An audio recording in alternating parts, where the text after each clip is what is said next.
80,000 మంది కింకరుల మూక ఆయన మీదకి యుద్ధానికి వస్తే జయమంత్రాన్ని ఉచ్చరిస్తూ తోరణం మీద కూర్చుని జయత్యతి బలౌరామో లక్ష్మణశ్చ మహాబల రాజాజైతి సుగ్రీవో రాఘవేణాభిపాలిత దాసోహం కోసలేంద్రస్య రామస్య క్లిష్టకర్మణ హనుమాన్ శత్రుసైన్యానాం నిహంత మారుతాత్మజ న రావణ సహస్రం మే యుద్ధే ప్రతిఫలం భవేత్ శిలాభిస్తు ప్రహరత పాదపైశ్చ సహస్రశః అర్దయిత్వా పురీం లంకాం అభివజ్య చ మైథిలీం సమృద్ధార్థో గమిష్యామి విశతాం సర్వరాక్షసాం.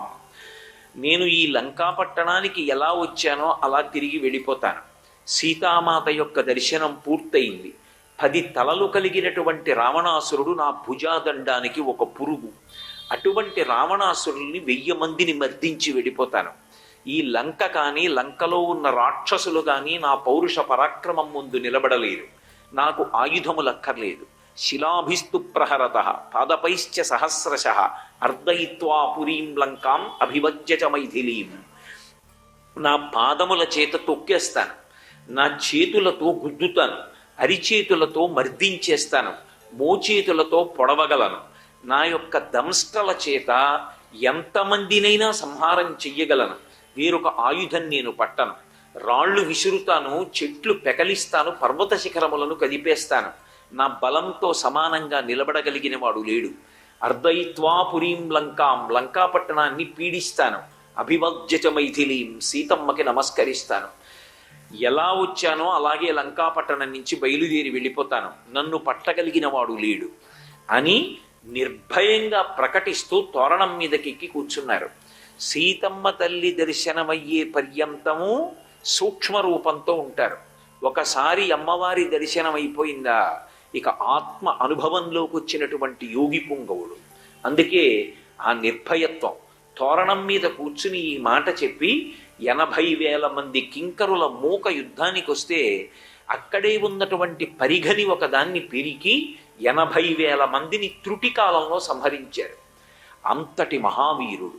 అందుకే అసాధ్య సాధక. వాల్మీకి మహర్షి శ్రీరామాయణాన్ని పూర్తి చేస్తూ ఒక మాట చెప్పారు, ఇది ఇతిహాసం, ఇది ఇట్లే జరిగినది. ఇందులో ఒక్క మాట కల్పితం లేదు. చతుర్ముఖ బ్రహ్మగారిచ్చినటువంటి వరప్రభావం చేత నేను ఆచమనం చేసి కూర్చుంటే నాకు రామాయణంలో ఉండేటటువంటి వ్యక్తుల యొక్క మనసులోని అభిప్రాయములు కూడా నాకు ప్రచోదనమయ్యాయి. దాన్ని నేను రామాయణంగా లోకానికి అందించాను అని చెప్పారు. అటువంటి శ్రీరామాయణ కావ్యంలో ఒక అక్షరం కల్పితం కాదు. హనుమ చిరంజీవి. ఎందరో ఆయన దర్శనాన్ని పొందినటువంటి మహనీయులున్నారు. ఇంత వేగం కలిగినటువంటి హనుమ అసాధ్య సాధకుడు. ఆయన సాధించలేని కార్యము అనేటటువంటిది లోకంలో లేదు. అందుకే సీతమ్మ సుందరకాండలో ఆయనకు ఒక కితాబ్ ఇచ్చింది. ఓ హనుమ, నీ వలన మాత్రమే ఈ కార్యము జరగాలి అని ఎవరు ఆయనకి పరమ భక్తితో నమస్కారం చేస్తారో వాళ్ళ కార్యము సాధింపబడకపోవడం అనేటటువంటిది లోకంలో ఉండదు.